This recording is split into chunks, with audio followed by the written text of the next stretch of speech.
you like audiobooks or audio shows, check out a free trial of Audible. Just click the link in the description. Welcome to MINDSHOCK. You are listening to the Altered History series. This is episode 11, The Stage of History. And we will be examining why or why not the powers that be, the old world order, would or wouldn't stage events, would or wouldn't destroy cities, would or wouldn't stage history effectively to suit their purposes. And we will examine how human psychology and just the very nature of humanity occurs in cycles. So if it did happen before, why wouldn't it happen again? Why wouldn't history be staged, or our very reality unfolding before our eyes?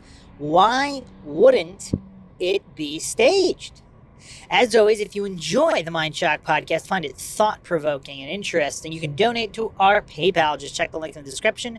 Help support the channel. You could also subscribe to our Patreon. Help support the channel that way, so you can be a patron. Again, just check the link in the description. Patrons do get priority for case topic logical analysis, co-podcast requests. You could also be a guest on the podcast, depending on your tier. Make sure you subscribe to the channel. Hit that bell for notifications. You could also just go to youtube.com/MINDSHOCK, where we delve into all of the topics the mainstream is terrified of logically and objectively examining, with logic and reason at the forefront. You can like and share the podcast, Twitter, Facebook, Reddit, Patreon.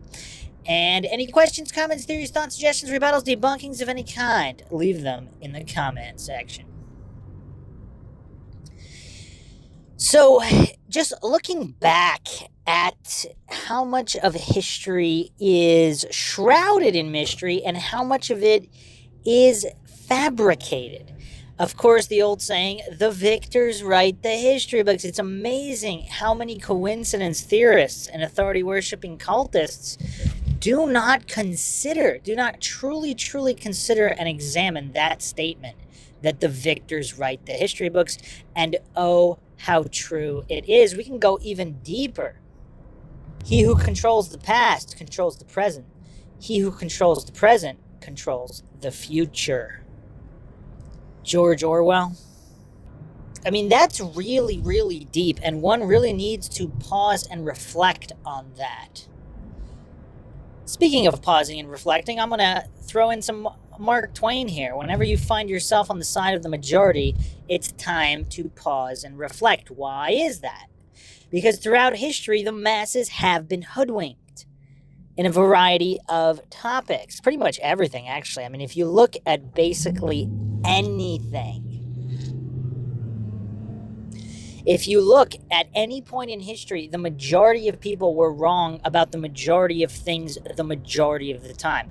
And we're not living in some kind of magical time period where humans are not humans and human psychology doesn't apply. Of course it applies. The ego exists. Humans do not like to be wrong. Humans like to dig holes deeper if it absolves them of being wrong in some capacity. We're seeing this all around us every day, even in 2021 here. So imagine you are a master and controller. I mean, obviously a certain amount of reality unfolds as it does. But if you are truly looking to control populations, you're going to leave as little to chance as possible. Almost everything will be staged. And again, by staged, that doesn't mean the event doesn't happen. It means it's manufactured artificially in some capacity. And again, the people who don't understand false flags or any of these other things, that doesn't mean the event didn't happen. Coincidence theorists are so quick to get triggered, they don't even attempt to understand any argument being put forth in good faith. Again, because they've been indoctrinated out of the use of logic and reason, and most so-called adults walking around are pretty much operating on a 4-year-old emotional level where they do not process anything logically. It's all emotional knee-jerk reactions. and they basically let the idiot box do all their thinking for them, which is an issue because if you're truly looking for the truth, obviously, if you're listening to MINDSHOCK, you're probably not a brainless drone out there. Although, who knows? We get a lot of Dunning-Kruger crowd individuals as well, mostly on the true crime videos, though. So with our altered history series, we are examining, of course, the possible alteration of history, the fabrication of history, and the stage of history. Now, are there hidden clues that have been left in these just old sayings? All the world's a stage. The theater of war. All these little clues thrown into everyday language and everyday sayings almost innocently. But is there something deep? Is it a warning from ancestors, from survivors of previous resets? Clues or warnings of what's to come? And even just when you get right down to it, how to interpret reality. I mean, there's, of course, also believe none of what you hear and only half of what you see. Of course, there's also seeing is believing, which kind of ties into believe none of what you hear. But even when you see something, does that mean what you're seeing is what you think you are seeing? There's another great quote: when you change the way you look at things, the things you look at change. Because reality is perceived subjectively, as much as some people like to deny that. For example, I don't really want to go down the 9/11 rabbit holes, but there are some people who believe there were no planes, there were holograms, etc., etc. You might remember seeing a plane going through the building in a realistic fashion, but then when you watch the slow motion clip, you see the plane slicing through solid concrete and reinforced fireproof steel like a knife through butter for many, many frames. Now, I am not going to assert what did or didn't happen or whether or not there was holographic technology involved, or who the true perpetrators were or were not. I am not alleging anything. I am just saying when you have a different viewpoint, what you see is different than what you saw before, even though you're technically looking at the same thing. Does that happen once you look at all the architecture all around the world that just so happens to be Greco-Roman, possibly Atlantean in origin? Then you have the Tartarian influences.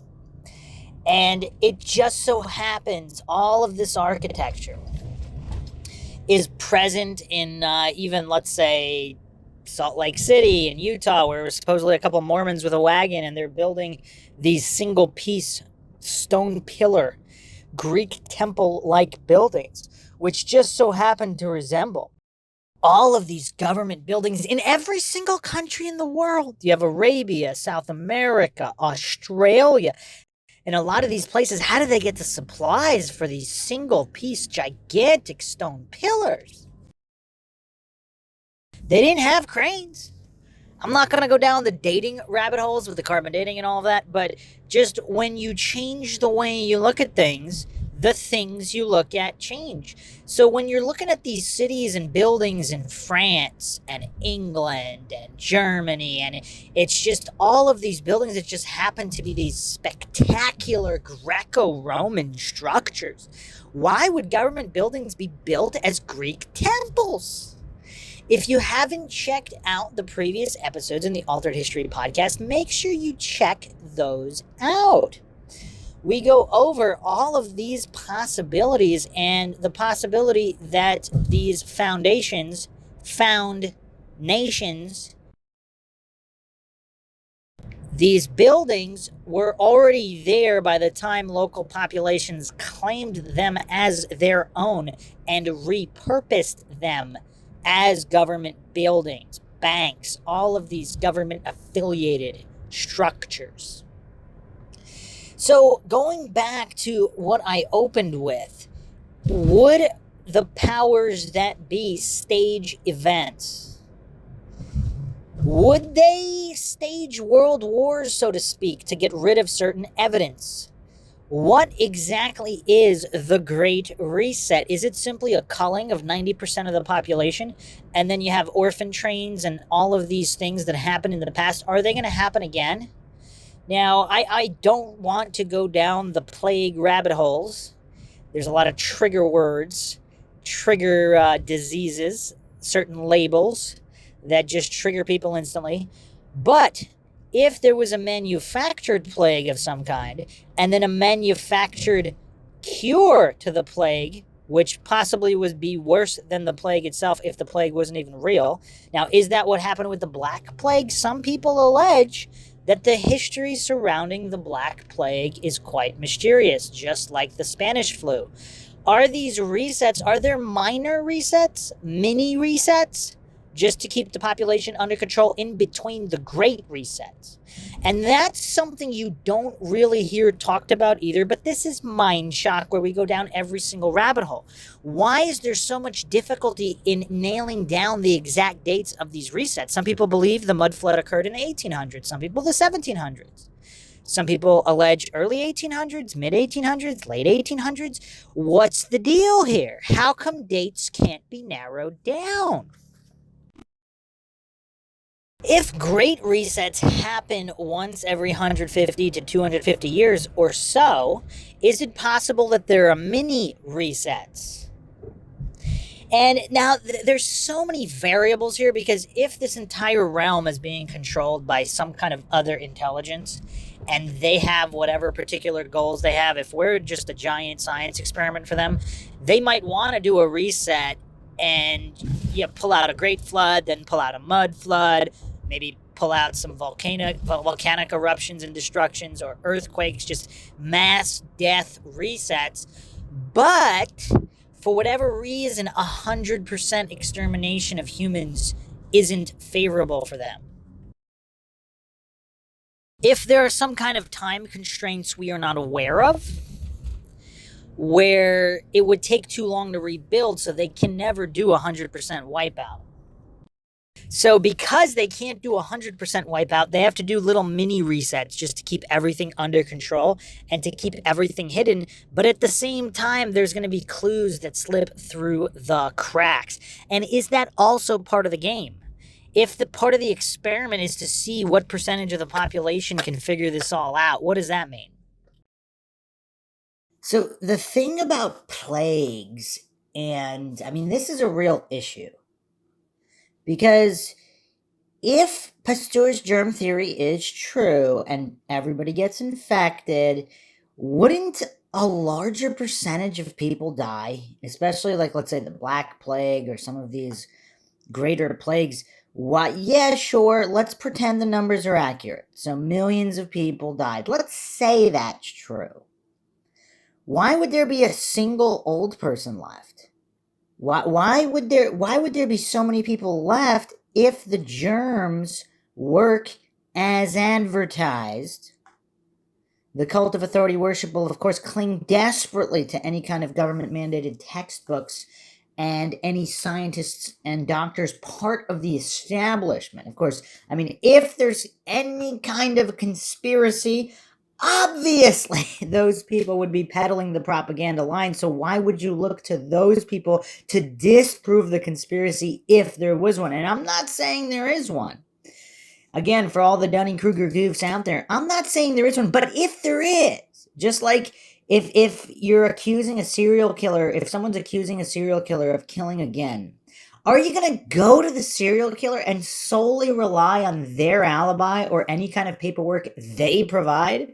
The conspiracy is being alleged against that individual. Why would you look to them to disprove it? Obviously, it doesn't make any sense. But then again, authority-worshipping cultists and coincidence don't really go about life in terms of logic or sense of any kind. So with these resets, if there are mini resets, plagues, mud floods, otherwise, if the goal is not to decimate 100% of the population, one has to wonder what exactly is the goal and how exactly is it being carried out? Because with these plagues, again, if Pasteur's germ theory is true, shouldn't a lot more people die? Like the vast majority, like we're upwards of 90%? Now, if we go to Antoine Béchamp and cellular or terrain theory, that kind of makes more sense, because if it'd be individualized to the organism on how much they can take. So it wouldn't be dependent on the germ per se. So if viruses are part of the immune system in general, if someone is spraying some kind of toxin, let's say the Black Plague, if that was artificially manufactured, then yes, only the strong would survive, especially if the lethality of whatever agent was utilized was intentionally not maximized. So if the goal was never to kill 100% of the population, if the Black Plague was manufactured, again, where I'm not claiming anything is true or untrue, this is MINDSHOCK, where the only thing we know for sure is that we don't know anything for sure. Now, I wasn't around back during the Black Plague, and even if I were, would I have access to the upper echelons of any kind of clandestine operations of the rulers at the time? Because if this was a plot brought about by the old world order, per se, or whomever, if the lethality was intentionally in the mid-range, so the idea was to thin the herd, not to completely make the herd extinct.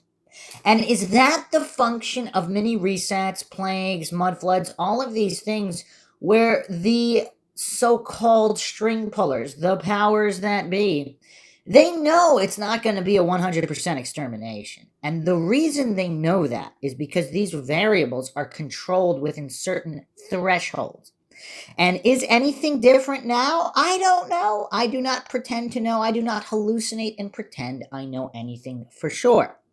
That is the job of the authority-worshipping cultists who have blind faith in their priests and establishment dogmas. So that is it for today. Is the main reset, or any kind of major world reset, is that not the primary goal, in a sense of to keep the machine going with all of its cogs, which might also require mini resets in between the major resets? All the MINDSHOCK listeners out there, feel free to chime in with your thoughts and comments, theories, suggestions of any kind. Just leave them in the comment section. If you want to support the channel, you can donate to our PayPal. Just check the link in the description. Help us come out with more mind-shocking content, not just in the conspiracies of history, but in various other topics, true crime cases, anything and everything, particularly that which the mainstream does not want to examine for validity. Make sure to subscribe to the channel, hit that bell for notifications, make sure you allow your device to have those notifications come through. You can also like and share Twitter, Facebook, Reddit, Patreon. Patrons do get priority for case topological analysis, co-podcaster requests. You could also be a guest in the podcast depending on your tier. And also here on YouTube, you can become a YouTube member. We've just started YouTube membership, so we will be having members-only chats and other members-only content for those that are past the beginning stages of logic and critical thinking and want to delve deeper without going over the basics time and time again, which is, of course, needs to be done for those new to critical thinking and logic, those breaking out of the cult of authority worship. Hopefully we can bring more logic and reason to the world, which is the entire point of MINDSHOCK. This is Bruce McGuire signing off. Catch you guys next time.